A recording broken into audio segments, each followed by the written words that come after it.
Hola culers, bienvenidos a un nuevo video y bienvenidos a mis reflexiones sobre cómo he visto al Barcelona de Xavi en esta primera mitad de temporada. Tal como ya comenté en aquel video post partido, creo que Xavi sufrió su peor derrota como entrenador del Barcelona ante el Real Madrid este último partido que hemos disputado, y esto no lo digo solamente por la cantidad de goles encajados ni porque se tratase de una final contra el eterno rival, sino porque su equipo se ha visto superado en todos los sentidos, porque sí, sus jugadores se vieron superados en el campo, pero a nivel táctico creo que quedó claro que en esta ocasión Xavi no le ha dado a sus jugadores las herramientas necesarias para imponerse a un durísimo rival como lo es el Real Madrid. Aún así, creo que todo esto que acabo de comentar no es incompatible con el otro comentario que dejé caer en ese mismo video, y es que sí, personalmente yo sigo teniendo la fe intacta en nuestro entrenador. Creo totalmente que es el técnico indicado para darle la vuelta a la situación. Evidentemente sé que cuando se hace una declaración de este tipo tienes que explicarte, y como creo que ahora mismo es el momento perfecto debido a que estamos justamente a mitad de temporada,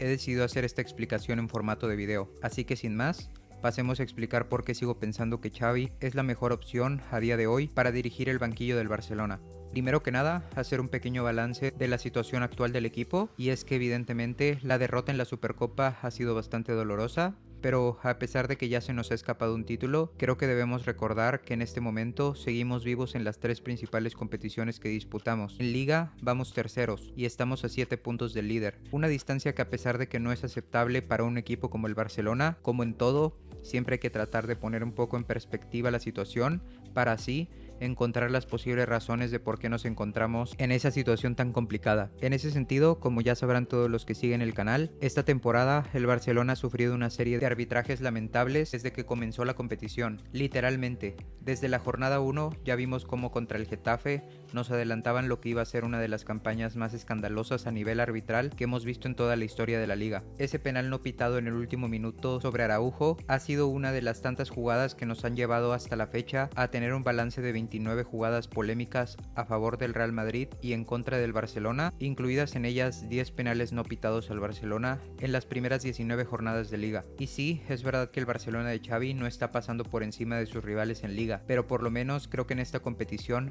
ha hecho méritos como mínimo para llevar 9 puntos más, algo que no se ha comentado tan a menudo y que personalmente no entiendo, ya que de no ser por estos errores arbitrales estaríamos líderes en la competición y evidentemente la situación sería totalmente distinta. Esto que comento no lo digo para victimizar al Barça de Xavi o para justificarle, lo digo porque yo creo que solamente tienes que ver un poco de fútbol en tu vida para darte cuenta de la importancia que tienen las dinámicas. Un claro ejemplo es la Argentina de Messi. Cuando comienzas a encadenar varias victorias es muchísimo más sencillo ganar, y cuando tu equipo está tranquilo porque sabe que los resultados acompañan, las cosas siempre suelen ir mejor. El fútbol es muchísimo más complejo que solo marcar goles, y lo normal es que las personas solo nos fijemos en lo que está ante nuestros ojos en ese momento, dejándonos muchas veces llevar por los resultados o por una clasificación. Decir que estos errores arbitrales no han afectado al Barcelona es una mentira tremenda, y se puede ver reflejado en esta pequeña tabla que les compartiré a continuación. Pero bueno, continuando con las demás competiciones, en Copa estamos en octavos de final, y salvo sorpresa, seguramente también estaremos en cuartos. En Champions estamos también en octavos, aunque es cierto que ofreciendo muchísimas dudas, sobre todo en esos últimos partidos de la fase de grupos. Pero aún así, creo que planteando un buen partido ante el Napoli podremos avanzar. Muchos de ustedes se preguntarán que de qué sirve estar vivos en todas las competiciones si seguramente perderemos todas y cada una de ellas si seguimos jugando de la misma manera.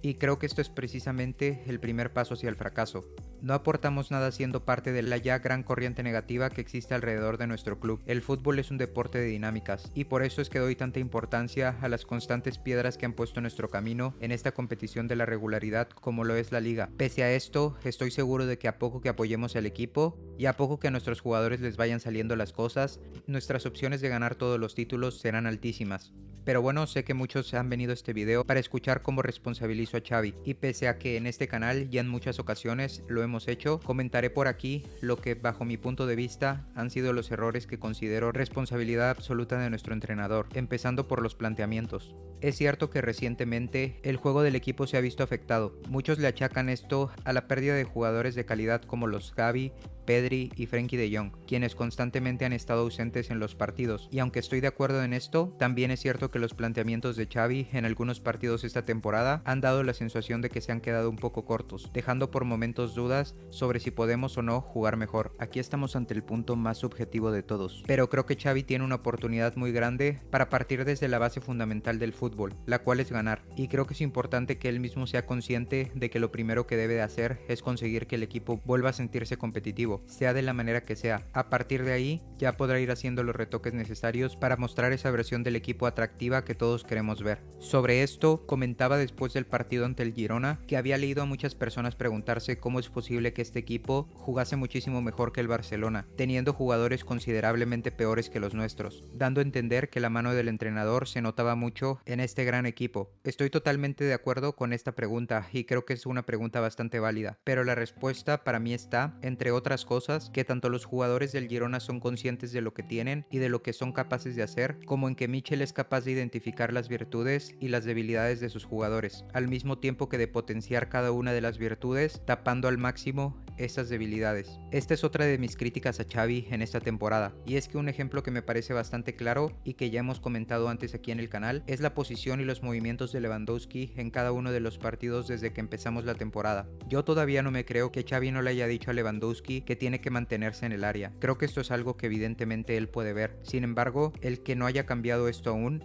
me lleva a pensar que puede haber un pequeño problema por ahí. Seguramente Lewandowski sienta que si él no baja a recibir, no estará en contacto con el balón y por lo tanto no estará del todo enchufado en el juego del equipo. Pero creo que aquí es donde entra la responsabilidad de Xavi y donde debe mostrar su carácter de entrenador. Xavi debe ser capaz de imponerse en el vestuario tanto sobre Lewandowski como sobre cualquier otro jugador, y estos deben ser capaces de entender el porqué de cada una de sus decisiones, mientras que al mismo tiempo también deben ser capaces de reconocer la importancia de su rol. De lo contrario, evidentemente jamás se podrá competir. A partir de aquí, pasamos a otro punto que creo que también es importante analizar, la cual es la responsabilidad directa de los jugadores. Y es que al final todos debemos ser conscientes de que un planteamiento táctico es la manera en la que el director técnico ayuda a sus jugadores a imponerse y a darle ventajas en el campo ante cada rival. Pero también debemos entender que una vez en el campo, este planteamiento funciona o no a partir de lo que consigan hacer cada uno de los jugadores, tanto los nuestros como los del equipo rival. Y es que recordemos que el técnico rival también prepara un planteamiento propio, evidentemente imaginándose lo que Xavi en este caso intentará salir a proponer, preparándose así lo mejor posible, y por lo cual en algunas ocasiones tú puedes ser superado tácticamente, como ha sucedido en este último partido contra el Real Madrid. Aquí creo que hay dos puntos claves. Una es que el entrenador evidentemente debe tener un plan para cuando esta clase de cosas sucedan en los partidos, y creo que Xavi, por lo menos en este último partido, que ha sido el último partido grande que hemos disputado, ha quedado de ver en cuanto a sus ajustes a mitad del encuentro. Sin embargo, al mismo tiempo, el segundo punto e igual de importante es que en esta clase de escenarios es cuando más se nota el carácter y la calidad de nuestros jugadores. Al final del día, los planteamientos tácticos solamente son una hoja de ruta y una pequeña referencia de cómo cree el entrenador que los jugadores deben comportarse para tener más posibilidades de ganar. Pero al final, esto no es el FIFA. El entrenador no controla a sus personajes a placer. En medio de un encuentro, el entrenador no puede controlar cada una de las piezas que tiene sobre el campo, y mucho menos a los jugadores rivales. Existen jugadores que aún con todo en contra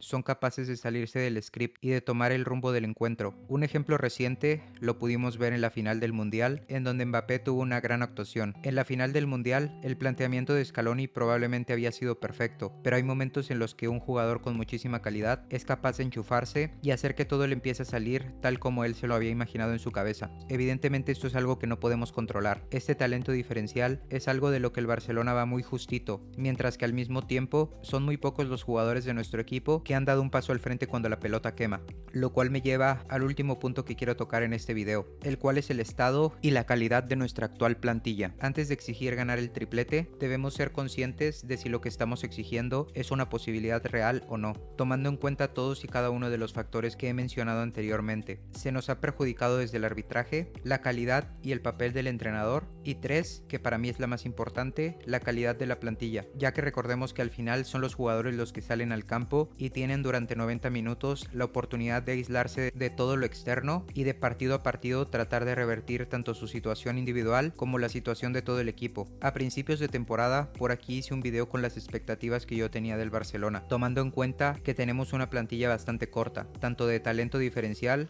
como de jugadores en general. Comenté que esta plantilla dependía muchísimo de que no surgiera ninguna lesión si quería competir de la mejor manera posible. Esta no es ninguna crítica a la directiva, al final entiendo perfectamente lo que había y creo que a todos nos quedó claro que se fichó lo que se pudo, pero esto no quiere decir que vayamos a ignorar que comenzamos la temporada con una plantilla bastante corta, que se nos han lesionado jugadores en momentos importantes, uno de gravedad, que el jugador que a muchísimas personas les ilusionó no está haciendo lo que esperábamos y que nuestro goleador tampoco ha aparecido tanto como nos gustaría. Además de todo esto, nuestro centro del campo, la cual bajo mi punto de vista creo que es la posición más fuerte de este equipo, no ha tenido una regularidad por las mismas lesiones que mencioné hace un momento. Les dejo la lista de los fichajes que yo consideraba eran absolutamente necesarios para poder competir por todas las competiciones. De esta lista de jugadores, al Barcelona le hace falta ese pivote defensivo que yo pedía con Zubimendi, el crack y el jugador que nos iba a dar ese impulso goleador que yo pensaba podíamos conseguir fichando a Messi, y ese jugador con desborde exterior que sería una amenaza constante para cuando el partido empezaba a atascarse, el cual para mí, tras la salida de Dembélé, podíamos conseguir con un jugador como Samu Chukwueze.